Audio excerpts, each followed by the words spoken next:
Welcome everyone. Thanks for coming out on a fairly wet day. We're here in the land of the Wangal and Gadigal people of the Eora Nation. So I need to acknowledge the custodianship of the country over many millennia and acknowledge elders past, present and emerging, and any Indigenous people who may be here today. For our topic today, sort of local food growing, I'm sure we have plenty to learn from them. We did send an invite to an Indigenous person involved in this area. Didn't happen this time, but maybe in the future that's something we should really try and do. Firstly, for those who are not familiar with Renew, I see a few familiar faces, but there may be others who aren't. I'll just quickly pinch the spotlight and grab a minute to explain what Renew is about. Renew's been around for about 40 years. Our role is to provide independent advice to the public on sustainable living, renewable energy and energy efficiency. We do that through meetings and presentations like this. We do a lot of online webinars with councils and other organisations. And we also have our 2 magazines. And we record events like this, and we have a large resource on our YouTube channel. There's our own branch has a YouTube channel, but so does Renew. And I found out the other day, there's over 700 videos on that site of all sorts of topics about renewable energy, sustainable living, and it's a very good resource. So this presentation has been recorded, and once we've edited it, it will go on to our YouTube page and be a resource for others to refer to. So we have we were going to have 3 great speakers today, but unfortunately we had to cancel at the last minute. Daryl Byrne, who from Field and Fin in Marrickville. Unfortunately, they had some water damage last night with the storm, and he's been caught up trying to fix that up because they obviously run a restaurant business and they will be having a service tonight. So I guess that was his priority. If he can get here, well and good. But anyway, no matter, we've still got 2 very good speakers. So I'd like to introduce our first speaker, Professor Kathy Sherry from the Macquarie Law School. She's been involved in setting up the Smart Green Cities Research Centre, and she's a very well recognised local and international expert on land law, particularly in the area of high density, and provides advice regularly to governments. Through her research into the area of high density and multi-ownership of dwellings, she's developed a big interest in livable cities. And part of that is green infrastructure. And as a result of that, she has founded the Union of New South Wales Food Growers and has set up several food gardens on campus situations to act as a teaching resource. So could you please welcome Kathy Sherry? Okay, so what I was going to talk about today is why urban agriculture matters. This will be probably maybe a slightly sort of bigger sort of overview of why we should encourage urban agriculture, though I can certainly talk about this, some of the specifics of how you actually do it. It might seem surprising that I'm talking about urban agriculture. My real expertise is high density development, so strata title, so large scale high density development. But I got to a point in my career where I thought, I honestly cannot spend any more time writing about the 101 ways that developers exploit people in relation to new apartments. I need to do some research on something that's actually happy and not depressing. And I thought to myself, what do I like? And I thought, well, I like cooking and I like gardening. I'll do research on that. And then discovered, obviously in the area I work in, high density development, livable cities are a really big thing. So it is a very, very difficult thing to pack large numbers of people into limited space and have them live happily and healthily. And urban agriculture is obviously one way of greening cities. I'd also spent quite a lot of time teaching students about urban agriculture and elective courses that I teach. And I also taught a course called Food Law at UNSW, which was A group of academics, I had one glass of wine, which is all I need to have, you know, wild ideas. After one glass of wine, emailed some colleagues and said, who wants to teach food law with me? Lots of people responded because there's lots of research in food, which is really, really interesting. So we had a great course. I taught the urban ag section, but colleagues taught trade law, nutrition, all sorts of interesting things like that. So that's how I've come to having a research interest in food and urban agriculture in particular. So this is just a, you know, quick PowerPoint presentation. One of the things I think that's worth thinking about is that I think urbanisation is probably the most significant force in modern history. So I mean, in the last sort of 200 to 300 years, people have lived in cities, you know, maybe 1,000 years, but not really big cities, and it's not common. So at the turn of the 19th century, no country in the world was urbanised. In 2007, we passed 50% of the world's population lives in urban areas. So Britain urbanised gradually over the course of the 19th century. A country like Australia is incredibly urbanised. Over 90% of our population lives in cities. And just by way of definition, urbanisation is the proportion of your population that lives in rural areas versus urban areas. It's not about the movement of people from rural areas to come to the city, though that can change your proportions, but it's about the proportion. So Australia is an incredibly urbanised nation. There are lots of consequences from urbanisation, but one of the really fundamental ones is a radical disconnection of people from the production of their own food. So it's deeply ahistoric. So when you think about it, over the course of human history, almost all human beings have spent almost all of their time sourcing food. That's what they did. They either grew it, they hunted it, they gathered it. That was largely what people did with their time. The moment people start to live in cities, it means that somebody else is growing their food for them. And for most of urban history, people still actually understood production of food because the food that they got still needed to be processed. You might have been growing something in your own garden, in your back garden. You might have been growing something in an allotment if you lived in England or Europe. And most of your food would have come to you in a whole form that you had to spend quite a bit of time processing it. So you would understand, and you would understand seasonality. In the 20th century, certainly the post-World War II period, we've had this, even more intense disconnection of people from food with the rise of processed food. So the result is that we are, all of us, dependent on food every single day for our survival. And yet most people have absolutely no idea how their food is produced, but more fundamentally, how it's actually grown. So people don't know the most basic things about food production. So urban agriculture, I think one of the most powerful things about urban agriculture is that it teaches people just a little bit about how food grows and how food is produced. So I have on this is urban agriculture, just a nice time for hipsters and middle-class mothers with too much time on their hands. My husband always used to accuse me of producing a $64 tomato, but it cost me $64, which is not true. It doesn't cost me $64 to produce a tomato. And I should say now, I actually am very lucky. I actually live in the Lower Hunter Valley and have a 30-acre land space to grow food on. It's amazing how little food I can produce with that much land. Because food growing is hard, which is one of the things I'll talk about. Most people have no idea how hard it is to actually grow food. So what can urban agriculture teach people? So this is a food garden that I created at UNSW. So I'm at Macquarie now, but I was at UNSW for many, many years, almost 30 years.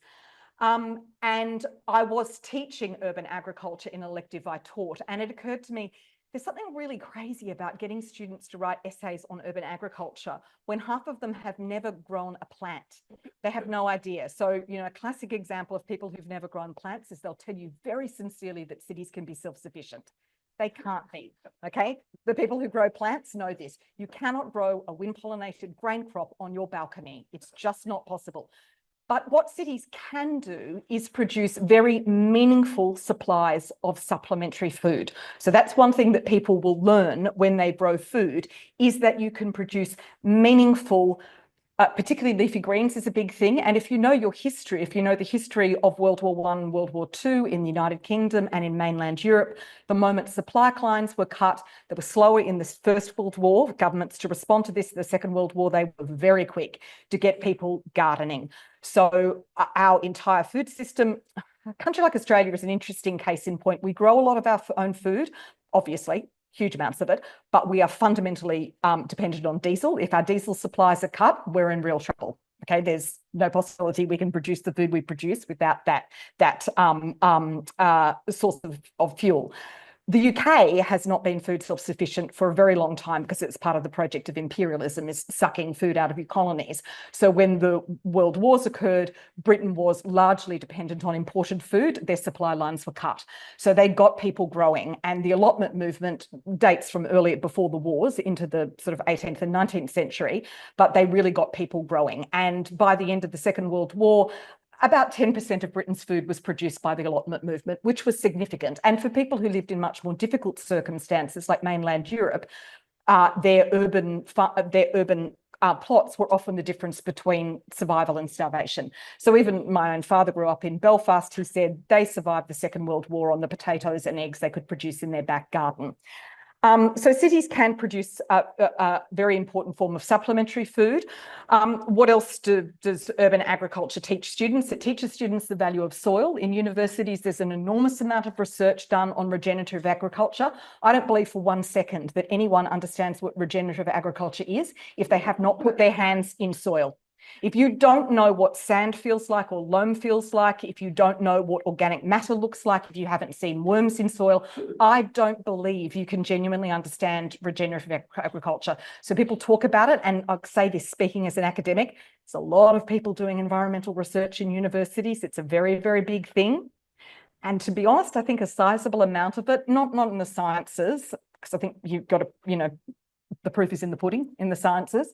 But I think there's a lot of work that goes on in universities in relation to whether it's agriculture, renewable, whatever, that, if you've never grown a plant, it's really not clear to me that you understand what you're writing about. So I think there's an enormous value, for example, in relation to soil. And I think probably talking to a group like this, we all know how important soil is. We all know that it takes millions of years to make. Once you destroy your soil, it's very hard to remediate it.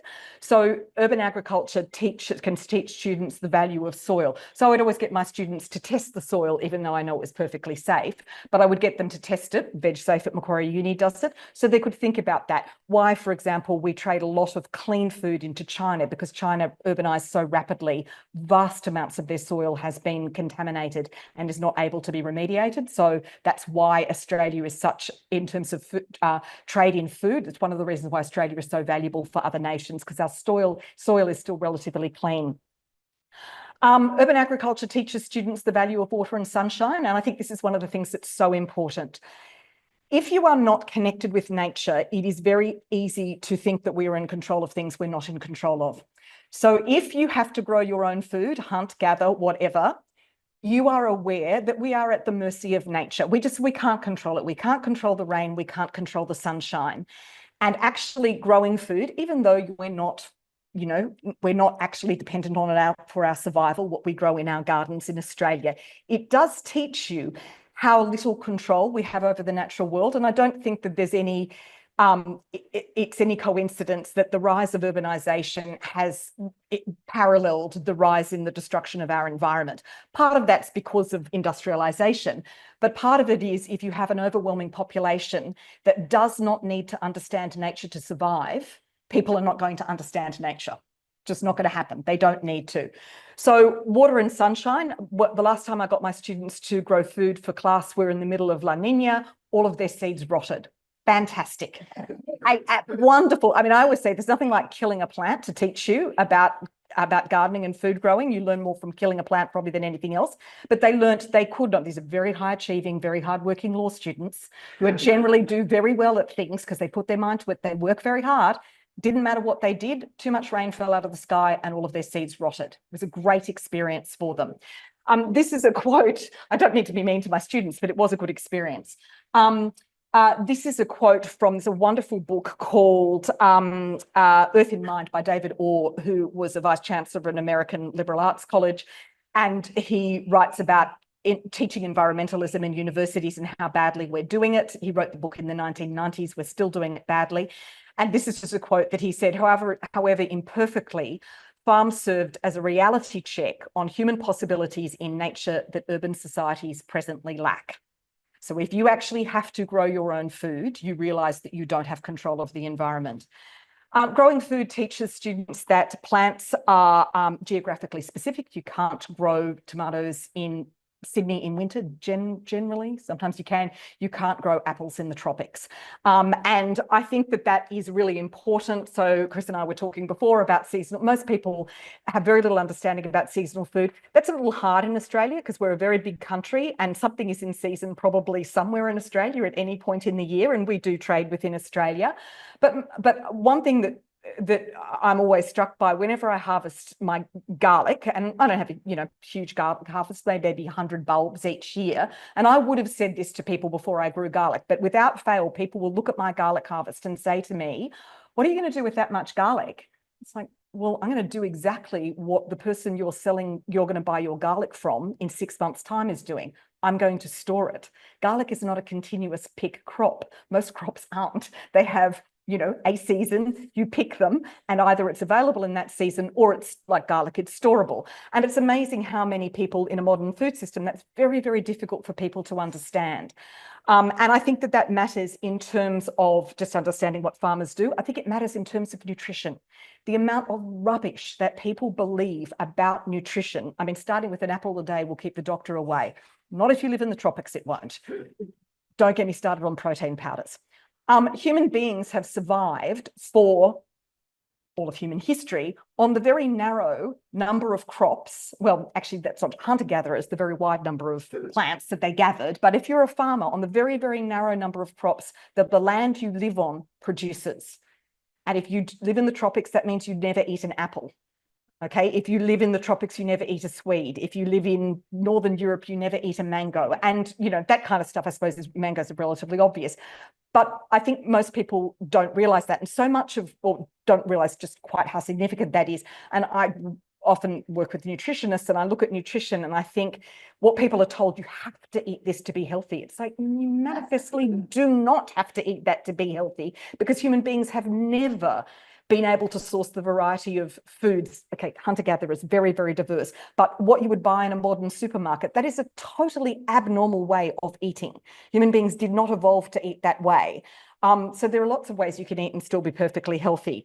And the other thing that urban agriculture teaches students is about food waste and worms.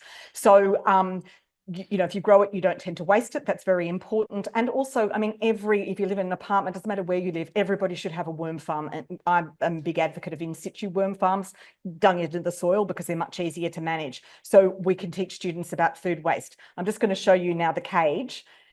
That's 3 months, no, probably 4 months later. So that's what it looked like originally. That's what the uni gave us. Beautiful concrete cage. Next, that's a car park, next to a car park.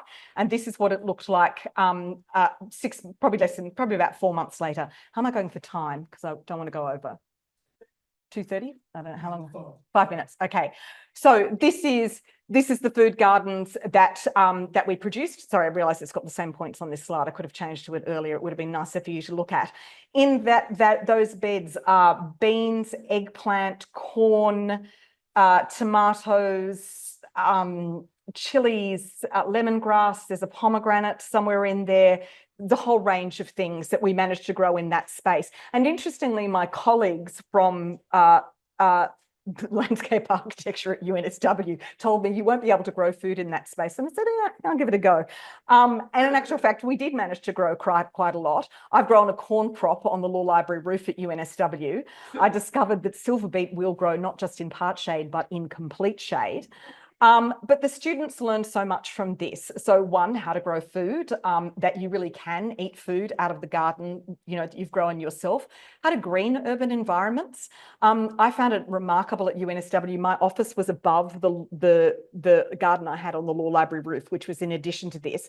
The number of times I heard people walk past and go, oh, that's mint. Oh my God, look, there's a chili. Yes. People are really excited to see food grow. It gives them genuine joy. It was very hard for me to write that in an article. I'm a commercial property lawyer. That was, I mean, not that I don't want people to be joyful, but for that to be an academic finding, it really made people happy. honestly makes people happy to see food grow. They're excited by it. And the students learnt an enormous amount. I hope that they will, having been made to do this at university, a lot of them are very surprised to discover they had to grow food for their law degree. I didn't grade them on it. I will, just in case anyone from the Tertiary Education Standards Authority is listening, I didn't grade them on it. But I hope that what they will go away with then is skills to grow food, or skills or an interest. I know lots of them would not want to, like just not at all, not interested, but that some of them might then have an interest, go away with skills, have thought about it. They will grow food for themselves, that they will green their own environments, which I think is really important. So the apartment buildings they live in, I taught them a lot of dull things about the Strata Schemes Management Act, but I hope I also taught them how to put a food garden on the roof, or their work environments. I've done lots of research on green cities. The research is overwhelming about what it means to look at green spaces. You know, I say when I give presentations at law conferences to law firms, your employees will earn you more money if you give them a food garden in their office space. It actually literally makes people brighter, more productive, and their brains work better when they look at green space. So I hope my students come away with those skills. I think that it is incredibly important we do this. I always say the scary thing for all of this is tomorrow's climate policy will not be written by ecology graduates. It will be written by law and commerce graduates, because they are the people who make up our parliaments. So 50% of both the New South Wales Parliament and the federal parliament are lawyers. To university with quite a lot of them. They didn't learn any of this stuff. They didn't learn anything about ecology when they were at university. So part of this presentation that I give is partly to universities to say that every single university student, no matter what degree they're doing, like the ecology students are fine. They're going to be great no matter what. It's the commerce students and the law students, the economics students, that we need to make sure that they graduate environmentally literate, and we don't do that now.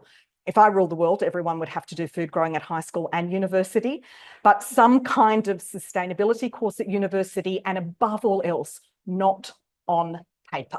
Okay, it doesn't matter that you've clicked through a module. It doesn't matter that you've read an article, unless you've put your hands in soil, you've planted a plant, and you've ideally maybe killed a few.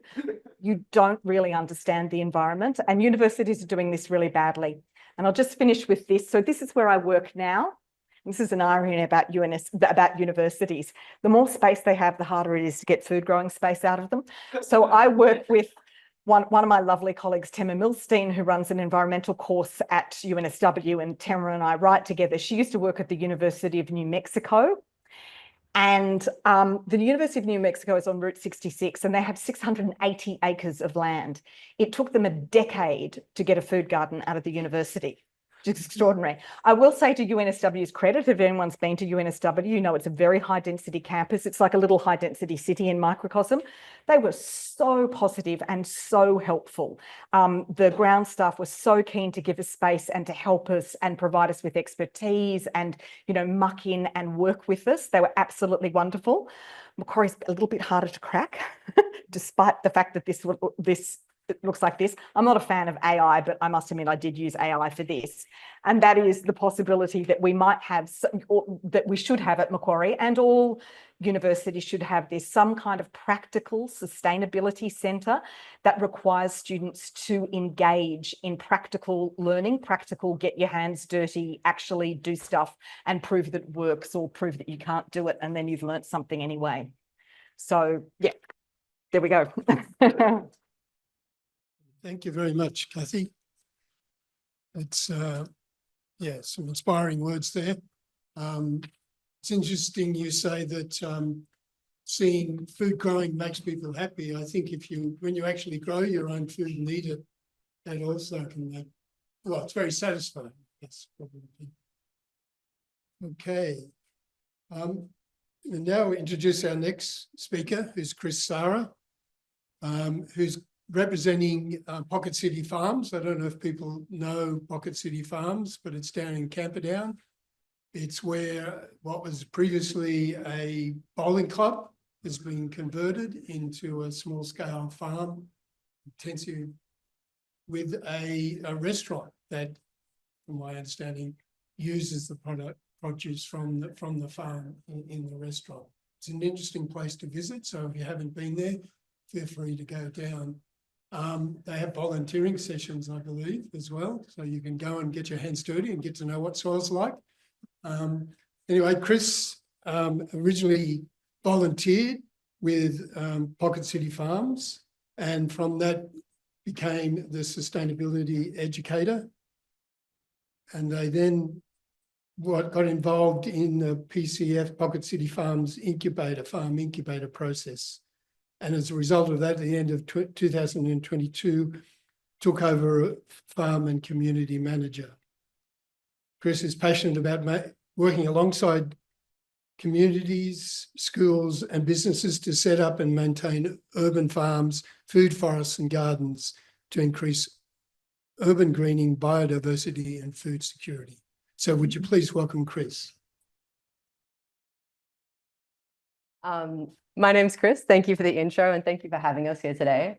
I am from Pocket City Farms in Camperdown, and I'll just tell you a little bit about our project, what we're doing, and more broadly why urban agriculture is important, I guess, and link it back a little bit to what's going on in the Inner West and some other kind of local food system projects that are happening. So we were started about 10 years ago now. As these guys mentioned, it was on an old bowling green. So our founders, Emma and Zag, were looking for a space in the city that they could farm.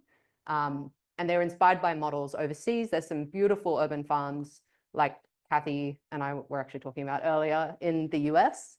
And based on those inspirations, they thought that they would find a rooftop site. They were looking at places like Brooklyn Grange in the US. But they stumbled on what was the Camperdown Bowling Club at the time that had been disused for about a year, which was an amazing find. This massive ground level space in Camperdown, massive by like garden standards, but not massive by farm standards. It's about 1,200 meters squared. So it's a relatively small growing space as far as farms go. They worked with the community to set up a crowdfunding campaign and worked with the landholders there, the leaseholders as well, to establish what is now Pocket City Farms.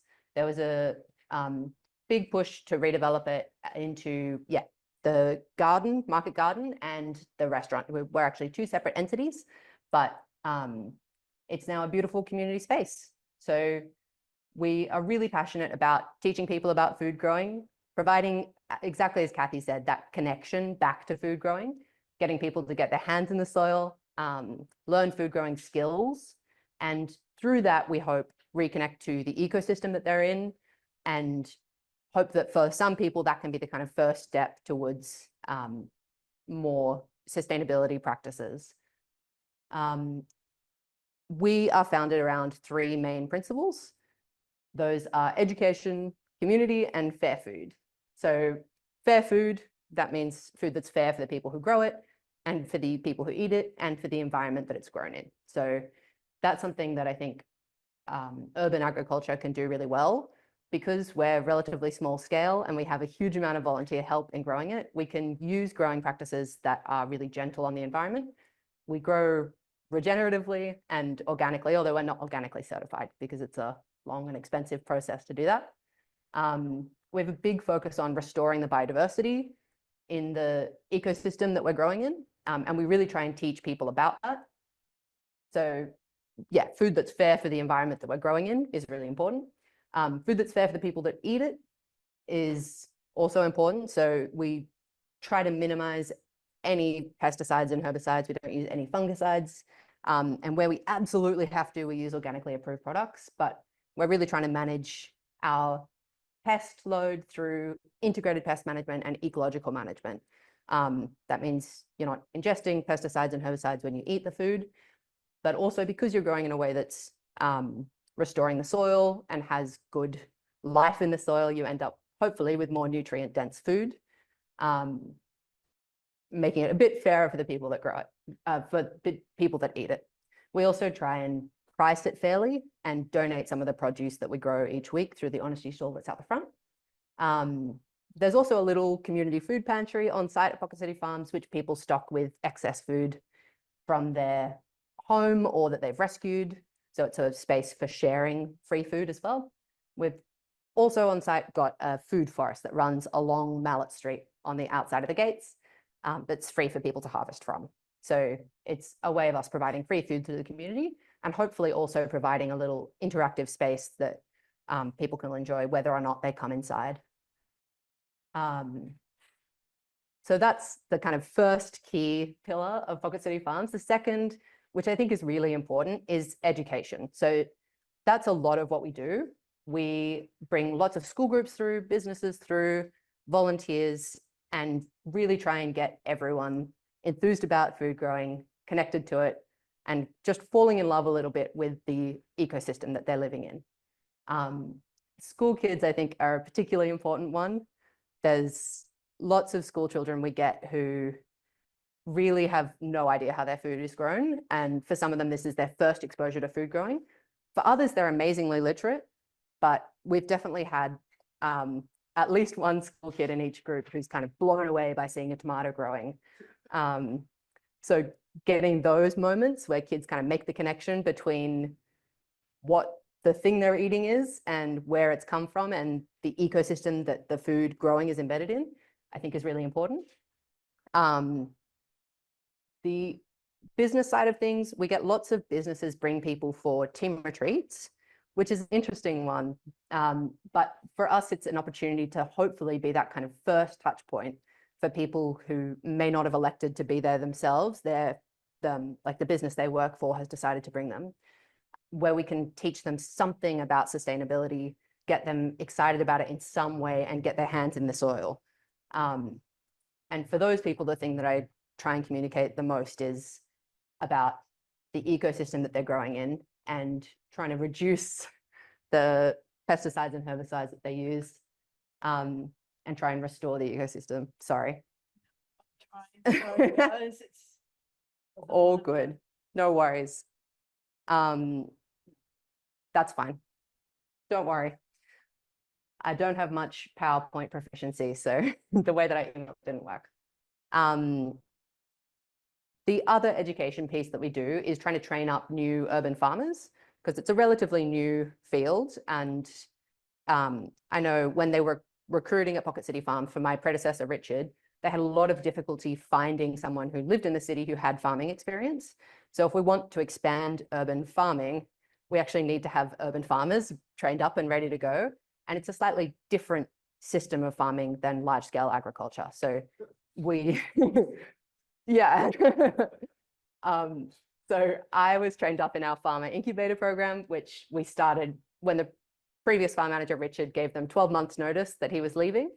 And since then, I've trained 3 new farmers as well.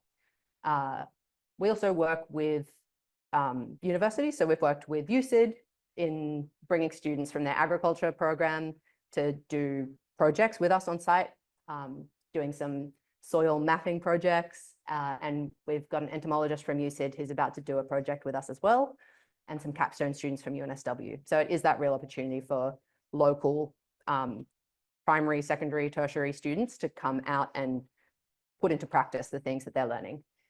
The final kind of key pillar of what we do is community.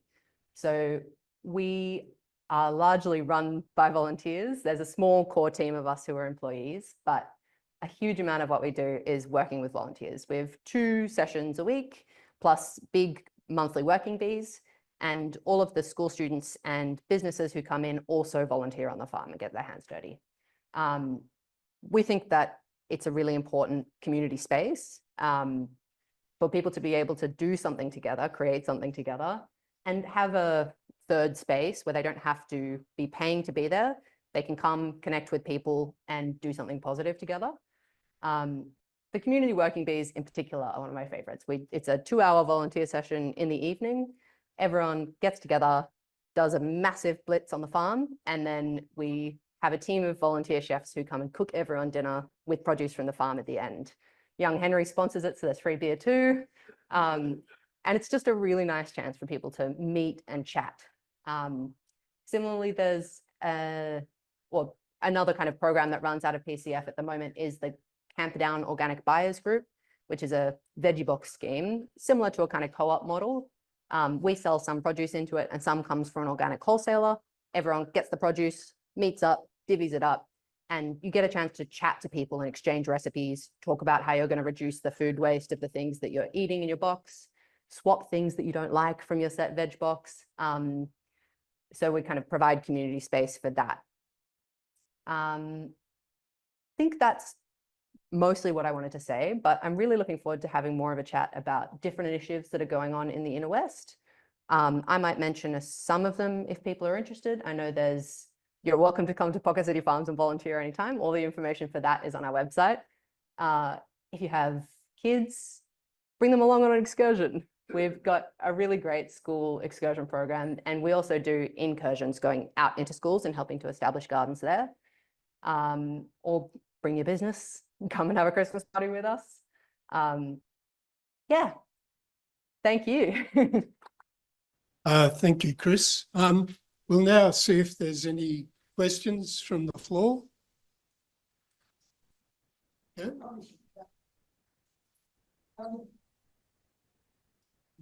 Yeah, my name's Jill and I run the Whites Creek Food Forest. Kathy, one of my concerns, my brother's a mad environmentalist, on him, but he has a fairly pessimistic view of the future. And he would be arguing that you need to sort of, in suburbs, knock down 2 out of every 3 houses so that people had enough food. And even then, you'd have to have cropping fields and wood fields further out, etc.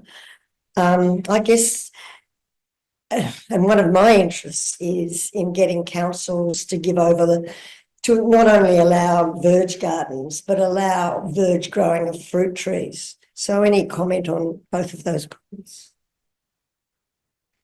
I think, I think we definitely need more food growing, verge growing. I'll come back to that. The reality is cities can't be self-sufficient. It's just not possible. I think you could actually interestingly define a city as people living on land that is not big enough for them to grow their own food to support themselves. That would be a definition of a city. And in a country like Australia, look, don't get me wrong, growing European agriculture in Australia is really, really hard going. Don't know if anyone's read Charles Massey's Call of the Reed Warbler, which is an amazing book. It's very depressing. But the reality is Australia has so much space and most of our food is always going to be grown outside the cities. Well, it's an interesting thing. I think during the pandemic, the federal government produced a report that said Australia was fuel secure. The National Farmers Federation came out and said, no, we're not. We don't actually refine our own diesel anymore, and our emergency supplies, thanks to Angus Taylor, are in Texas. And we wouldn't be investing in nuclear submarines if we didn't think there was a risk of, not being able to, get boats across the Pacific, whatever. So look, certainly if we get to a point where we don't have fuel, Australia is in real trouble, and then it took me a long time to work out why Cuba was such a poster child for urban agriculture. People probably know that Cuba is because of the American blockade and the fall of the Soviet bloc, they lost their fuel supplies and had to learn to grow without them. Cuba's a very small island, tropical island with relatively good soil. Whether Australia could manage that, I don't know. So putting aside all of the catastrophes to one side, I think Australia will always grow its food outside cities. But again, that doesn't mean people won't need to know how to grow food themselves so they understand what farmers are doing. But and also as an emergency supply of food. So I mean it quite, if you know your history of Europe, those city gardens really, really mattered. And they matter for many people in the world today in Africa. So definitely verge gardens, councils are not so good at that. They say they support them, but it is complicated. It can be a traffic risk. You can't see kids and things like that. But yeah, I think we do need a lot more of it. The reality is, just because putting my lawyer's hat on, the verge belongs to the council. They generally actually don't care what you do on it. If you plant trees, they don't care. But they will care about structures and things like that. I worry about high density development because that means people by definition don't have space to grow. They're much, much, much bigger questions about policy and all sorts of things but yeah, I mean, I must admit, I'm not that pessimistic. I think human beings have a strong survival instinct, but that could just be me.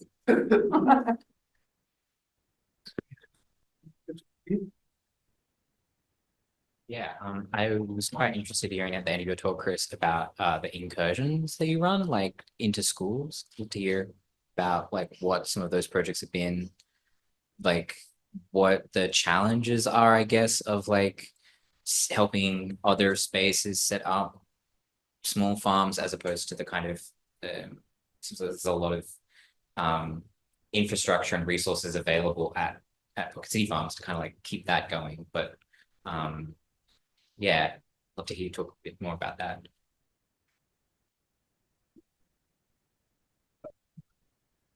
Okay, look, I'm like, sure. Yeah, thank you. Yeah, the incursion program into schools is relatively new, and it's my colleague Max's role more than mine, but I know that it can be a challenge to get someone there who is consistent, who's able to kind of run a program. You need a teacher who's keen, or you need to train up people who can then be facilitators within schools and who are willing to kind of work with the students and figure out what they need. So I know there's that kind of like staffing, resourcing challenge. But convincing schools that it is a good idea to have a food garden doesn't seem to be as difficult now. I think there's been a lot of work around why that's important, how beneficial that is for kids. And I think once they get going, the benefits are pretty self-evident as well, like how much the kids love it. So yeah, there's some programs that we've been running at All Hallows School, which have been pretty long running. What was the second half of your question? Yeah, challenge. Or is it multiple engagements? How does Yeah. Yeah. There's kind of two different models that we've run. One is where we have a staff member go and be the kind of regular teacher there and run the kind of school program. And another is more where we train whoever the regular staff member is going to be. I think they're definitely, it would be great if there was a kind of broader level plan for school gardens, if there was, you know, a incentive for schools, because I know it can be tricky to justify the cost of paying someone to do that. And yeah, I think it needs a little bit of higher level support from the education system. But I know that kids really love it once they get stuck into it. Is it that it's not actually part of the formal curriculum? Yeah, I think I was talking to someone the other day who runs a school garden, and she said that it just takes a teacher who's willing to be really creative to make it be a part of the curriculum. I know when we have school students at Pocket City Farms, it can be a part of whatever curriculum. Like we've had Year 9 geography come, we've had students who are doing units on fibers come, and we, you know, pull leaves off the banana tree and break it down into cordage and show them kind of how that process works. Students who are doing soil units, agriculture, mandatory agriculture in Year 7. It can work for any part of the curriculum because it's embedded in everything.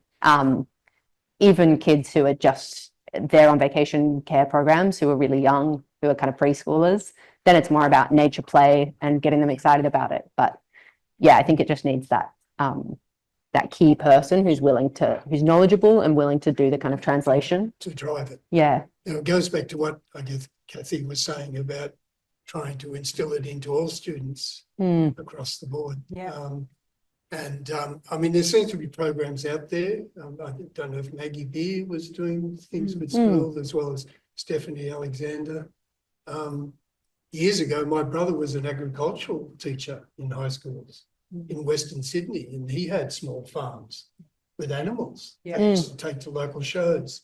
I don't know if that's still part of the arrangement or not, but I guess the more we can instill it into people at a younger age, then, you know, they get the bug, I guess. I think I was just going to say quickly, I mean, just, you know, actually almost brings tears to my eyes hearing Chris talk because it's so gorgeous, the stuff you're doing with kids. One thing that makes me cranky about universities, though, is this idea that, oh, well, you know, schools should have food gardens, but not universities, when it's like, if you actually understand how important it is, it should be at all stages. This is not like Play-Doh. This is the most fundamental thing that everyone needs to have some understanding of. And I think universities actually need it, to be honest, a lot more often than primary schools, because they are so removed often from your practicality.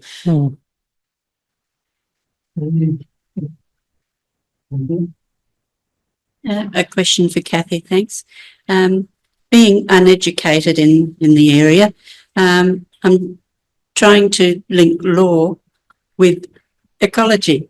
And can you just give me, say, 3 areas where people who are university graduates should really understand ecology in the decisions they are going to be making for Australia? I mean, it was a question about people who are studying law. What are 3 reasons or 3 areas in which they would need to understand ecology? I mean, top of the list, I would say, is because they're your parliamentarians. So not actually being lawyers. Like I said, 50% of, I think, both state and federal parliament are law graduates. It's the standard kind of general degree you do when you've done well at school, but you don't want to be a doctor. So they've all done law, and they are the people writing our climate policy. They are the people writing our ag policy. The Nats, you know, wield a certain amount of power protecting and can protect farmers, but you know, Australia is an overall urbanised nation.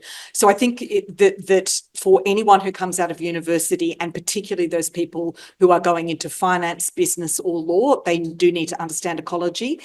In terms of understanding food systems, food is massive in law. So for example, actually, it's funny, Chris and I were talking before, and I was saying, Chris has got a university degree in biology, and I was saying, I've tried so hard to understand the science behind plants, but it's like I've got to an age where my brain just can't take any more in, and I'm like, I can't do it. I've got a feel for it, but I don't understand the science. And the result of that is I can't be an IP lawyer, which is something that I find. I'm a property lawyer, but dirt and air, like, you know, the real basic stuff.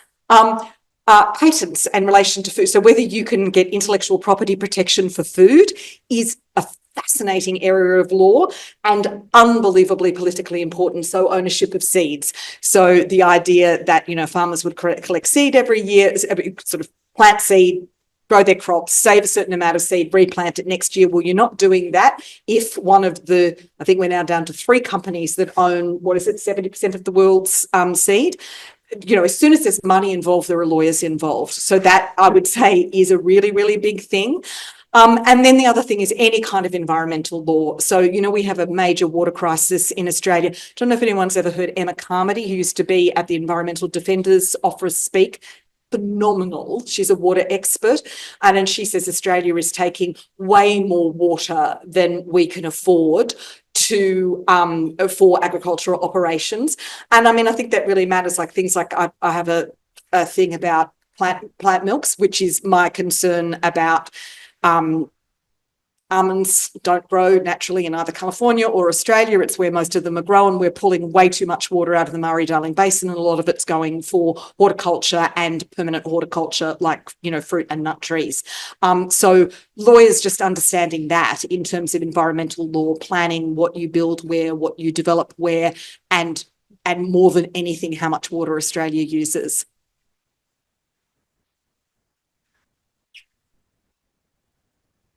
This is a question for Chris. Is there a minimum size for a pocket city farm? And the reason I ask is there's an empty Bowling Green that's been empty for 10 years near my place, and the council it's had problems working out what to do with it. So it seemed like an opportunity. It's in a relatively green space, but it's obviously been developed as the Bowling Green, but it closed at least 10 years ago. Yeah, there is. We're looking at new sites at the moment, actually. So the plan was always to have multiple Pocket City farms, but whether it's under our name or someone else's name, it kind of doesn't matter. We just want to get more urban agriculture happening as quickly as possible. So definitely talk to me about that space at the end. Our CEO, Jackie, is also working, I think with UNSW at the moment, on developing a tool that can kind of use property ownership information and like Google Maps data to kind of look at a space that you see like that is not in use, is clearly like disused, and figure out who owns it and what the kind of planning for that space is, in the hopes of making that process of figuring out how you can use abandoned spaces for urban agriculture a bit easier and quicker. And she's also trying to build at the moment a toolkit for people who are setting up new sites, being able to hand over to them all of the boring things that we've had to do that no one else should have to do, writing a work health and safety policy for a Broad Fork and, you know, these kinds of things. If we can just gift those to someone else who's trying to set up, that's the kind of goal of the toolkit. So, yeah. There's probably other examples, but I know in Hurstville, there's a bowling green that's now an allotment type community garden. Well, Hurstville, I can't remember the address. Just where it is. Hi, I had a direct answer to that question about why do people doing law need to know stuff. I used to work for the Murray-Darling Basin Authority and I worked in the education team, and we had to brief Prime Minister Scott Morrison, and they took all of the Murray-Darling Basin information and he didn't understand why wetlands were important, and so they pulled out my fact sheet, which was for like 9-year-olds, and the thing said rivers are the lifeblood of our country, and the tagline was wetlands are the kidneys of our rivers, and he didn't understand why wetlands were important, and so that is why we definitely need ecology. These are questions for Chris. Now, as you know, we both know each other. All right. Been an admirer of your work for a long time, and I love driving along Mallet Street. And I'm always worried someone will crash into the back of me because I slow down to see how your trees are going and what's cropping at the moment and whether your mulberries have come sooner than ours or whatever. But that all said, I was initially, and this is before I met you, very suspicious about that project because it seemed to me that people who were running a private restaurant where they were charging people were getting volunteers to grow their vegetables, which they were then getting.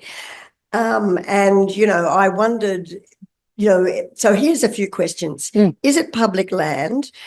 Why did the restaurant separate itself from the farm? And essentially, where do you get your funding from? Because, you know, I would like to do a lot of the things that you're doing, but there's just no way we have the people or the money. Yeah. So it is Crown land, the space that we're on, which is why in that kind of time that it was abandoned, that it wasn't turned into private residence, because it needs to maintain some kind of community access component. So during the time that the Bowls Club was there, that was the community access, and now we are. In answer to the second part of the question, we've always been a separate entity to the restaurant. So we had crowdfunding to set up the actual farm space, but it's always been two different entities, one for profit and one charity, sharing the same space, which is interesting. And were we to start a new site, I think we would, you know, it's been a difficult relationship to manage at times, and we'd be keen to either run a restaurant directly if we were going to do that, or to just be a farm without the kind of restaurant component, because it's, yeah, difficult balancing those different and competing priorities, where ours are education and food growing, and they are a for-profit business. Yes, I do. So in answer to the third part of the question, so what we do at the moment, only a small part of our income actually comes from food sales, and a large part of it comes from the education. So school groups coming in, businesses coming in, is the main part of it. And then about 10% comes from grants. Yes, yeah. So schools and businesses will pay to come to the site, and they get a lovely experience, hopefully get a lot out of it, and we get their help on the farm as well. So it's partly through food sales and partly from that program. Wow. So a lot of what I do is work, like I'm the farm manager and community manager, so working with volunteers on the farm, but also working with the school program coordinator to figure out how we can get them involved, design activities for them that's appropriate and that's going to work in synchronicity with what's happening on the farm, rather than kind of running a separate education program and keeping the kids out of a nice, neatly fenced off market garden. We just accept that it's going to be a bit messy and that seedlings are going to get stepped on, but that's the point of it.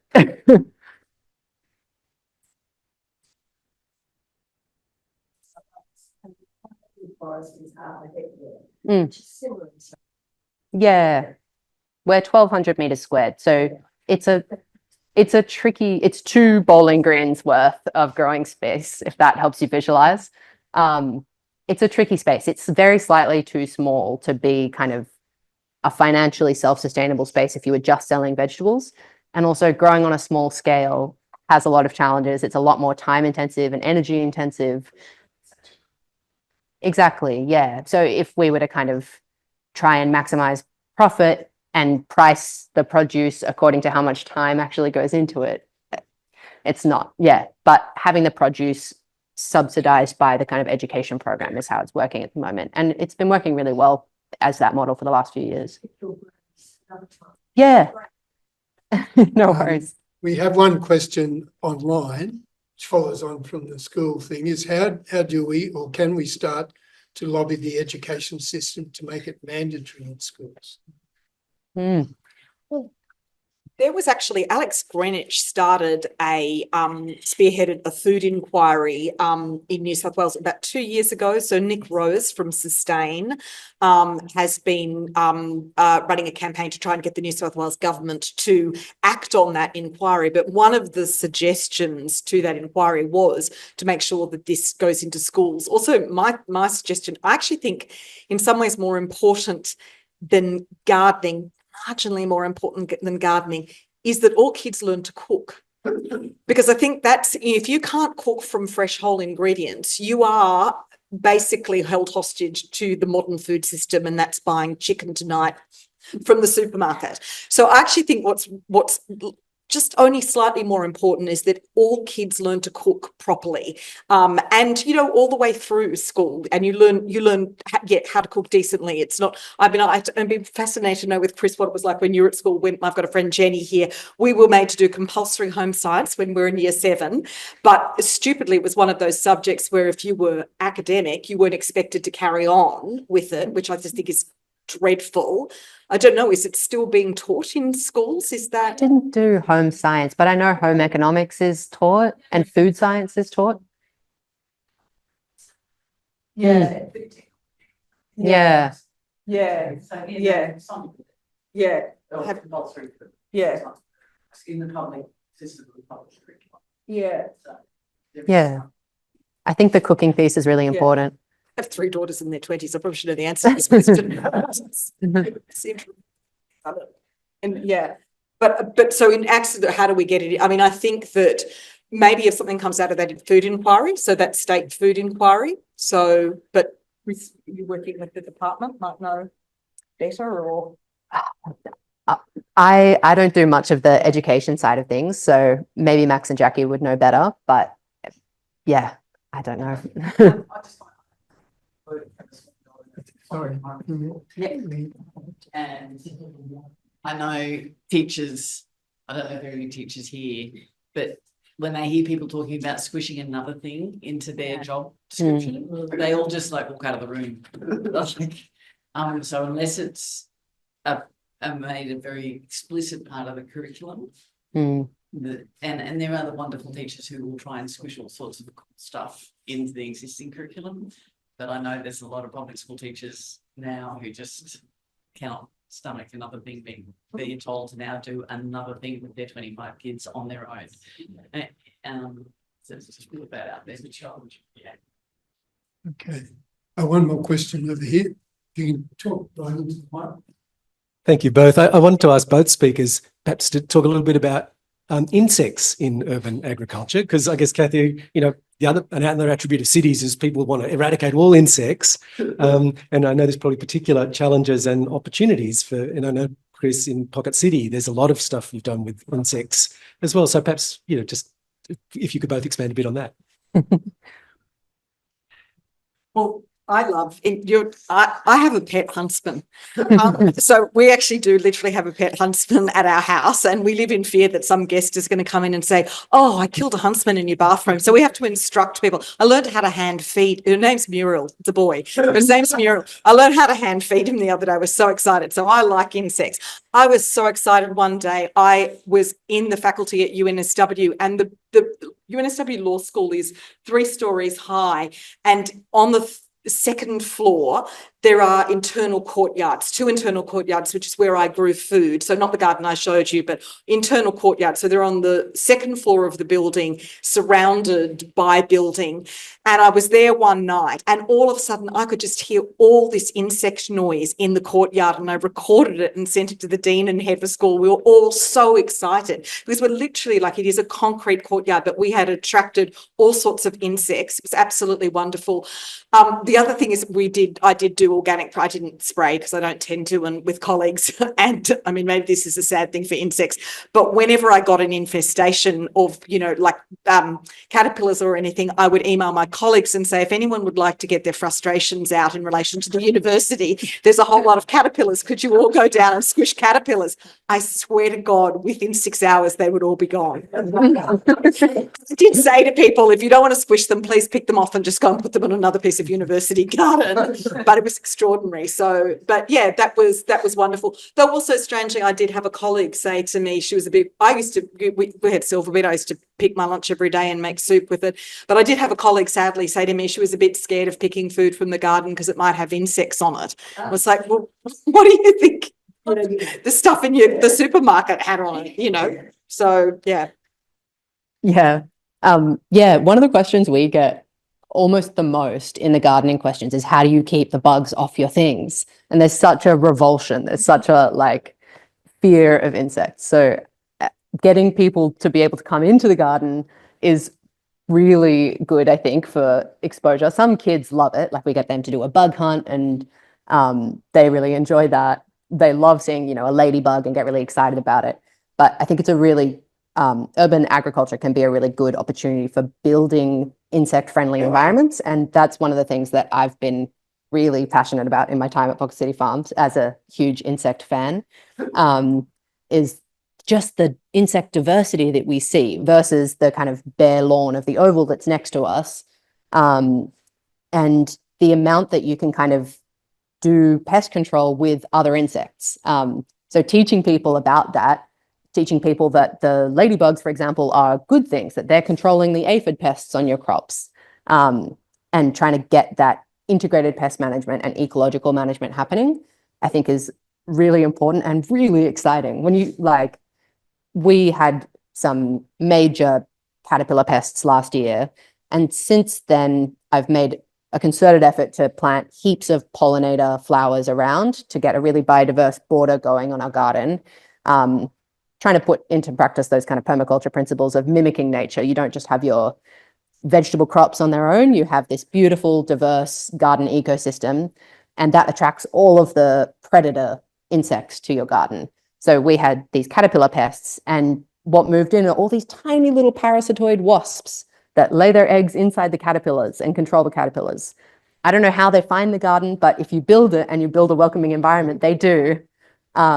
So that's been a really exciting thing, and something that I'm really trying to continue working on at Pocket City Farms, and being able to communicate that piece to people, and get them excited about insects and understanding their role in the ecosystem, I think has been, really rewarding. And I guess pollinators are very important as part of that. I guess this is connected, and it would be, how do you, for a group that's just coming in for a couple of hours and going away, how do you teach or demonstrate ecosystem or ecology as a key concept? Yeah, it depends who the group is, but we try and get people involved as much as possible, and get them excited about it in some way. So often when you're volunteering with people, pretty much every group who comes will volunteer as well as part of the program. And we get them with their hands in the soil. And in that process, there's conversations that happen. You know, we'll get people weeding or planting seeds, and they'll kind of see a bug in the ground and be freaked out by it. And then you get to have a conversation about actually why that bug's important. So whatever we're doing, it links back to ecology, whatever the task is. You know, even if we're just mulching the pathways with wood chip mulch, that's an opportunity to talk to people about the role of fungus in the ecosystem and catching and slowing water and why that's important. And nutrient cycling, like holding on to the nutrients from those trees that are they're kind of waste products from local arborists. So we kind of try and have that as the center of everything that we're doing in the way I plan the garden, and so that comes through in kind of what we're doing with volunteers. Do you want to have a crack at that as well? I mean, I used to be enormously embarrassed attempting to teach it. Like I teach law, so I would just, you know, I could just manage I mean, I understand how plants reproduce. I can manage that, and I can explain why that might be significant in terms of ownership of seeds. But I never attempted to explain anything about insects or ecology or anything like that. I did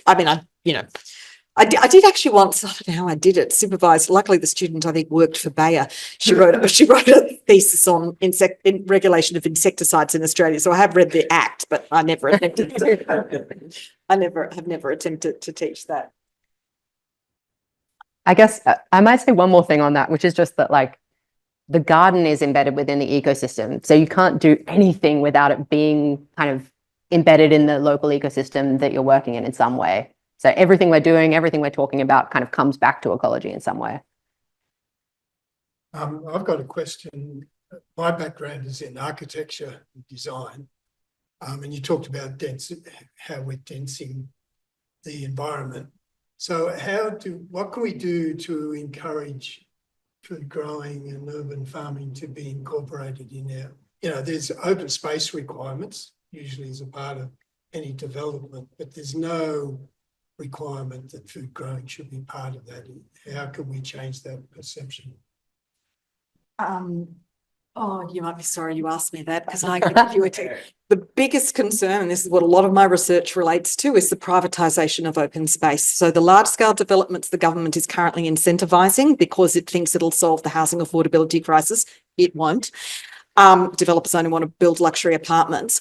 Lots of those really, really big developments. So if you, in this area, I'm trying to think, slightly further west, Breakfast Point, Wentworth Point, all of those developments, every single square inch of those developments is private property. Even if it's open space that's publicly accessible, it's private property regulated by strata bylaws. And the use of the space is then determined by the private property owners. They're really scared of insurance, so they regulate children's play. It's really, really disturbing.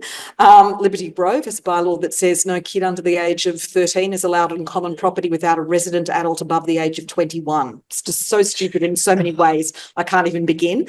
But that's because it's private property, or it looks like public space. It's not, and they're made to insure it. So, I mean, I suppose things like putting it into planning law. So there's a reason for developers putting it into BASIX might be an idea. So BASIX is probably most people here know the sustainability index thing. It's a ticker box thing. So instead of some exploitative embedded network, maybe food growing could be something. A food growing space could be a tick you get on BASIX. That would be an idea.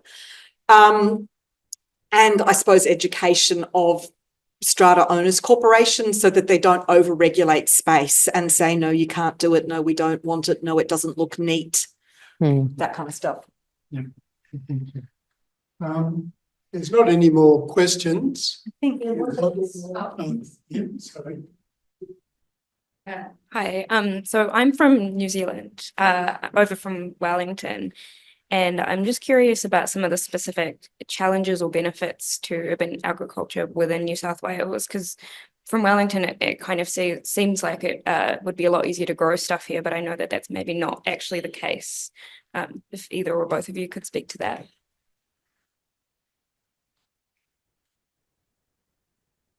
mean, Chris. I can speak to the growing side and maybe you Yeah. can speak to the New South Wales kind of framework side. I was going to say about the growing side, and I say this to everyone, there's almost no herbs you can't grow in New South Wales. So the starting point for anyone is you should never buy a herb from the supermarket. You can grow all of it on your balcony or in your backyard. So it's a pretty benign growing climate, New South Wales. It really is. Yeah. It's very benign. So, I mean, I live in the Hunter and I have to encounter frost. That's not something you ever have in New South Wales. So it's a pretty easy environment to grow an enormous amount of stuff.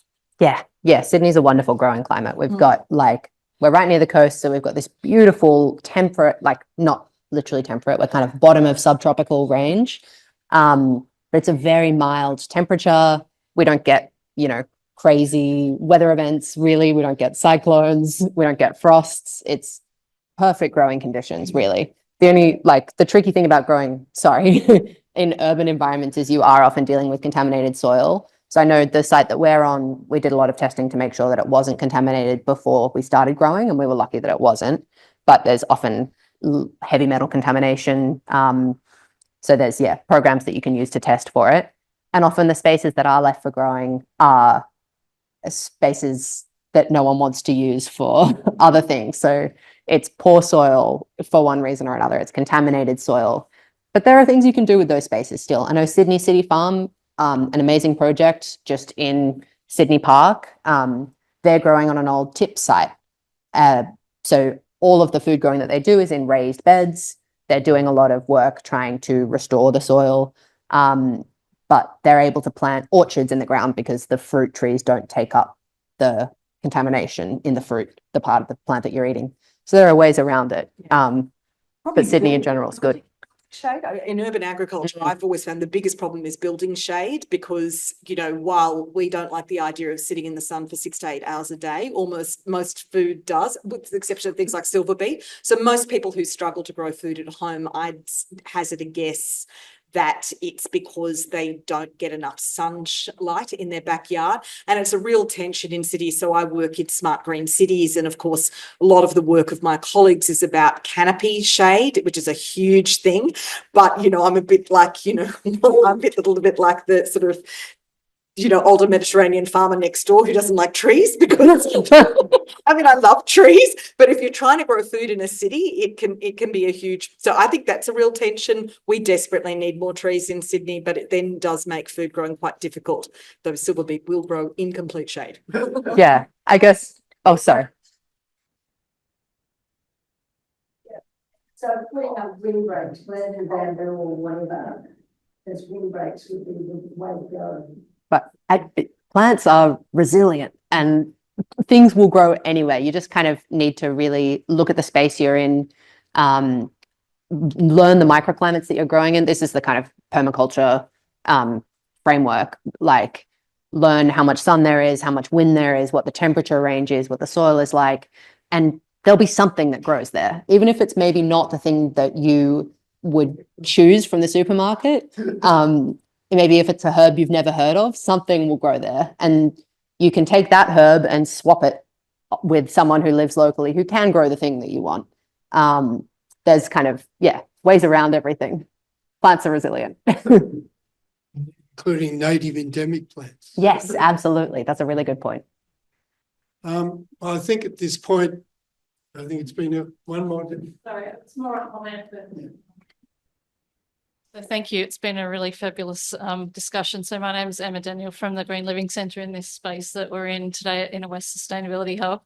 I'm really glad that we've had this opportunity to talk about urban agriculture in Urban Ag Month, which Kathy's already mentioned. Sustain have been advocating for an increase in urban agriculture. So our program supports that by running some healthy edible garden series workshops across the year. And so they're free and based here at the hub. So you're welcome to check those out and come along to those. But also I know that Petersham TAFE is running an urban agriculture course free, and it's run out of Addison Road, just something else local that's happening in Marrickville. And they're always looking for people to attend that. So I think the next one starts in February, March time. So if you're interested in doing some training or learning more in this area, there are quite a few opportunities across the Inner West. But I guess I also Well, become a volunteer at many of our community gardens. So in the Inner West Council area, there are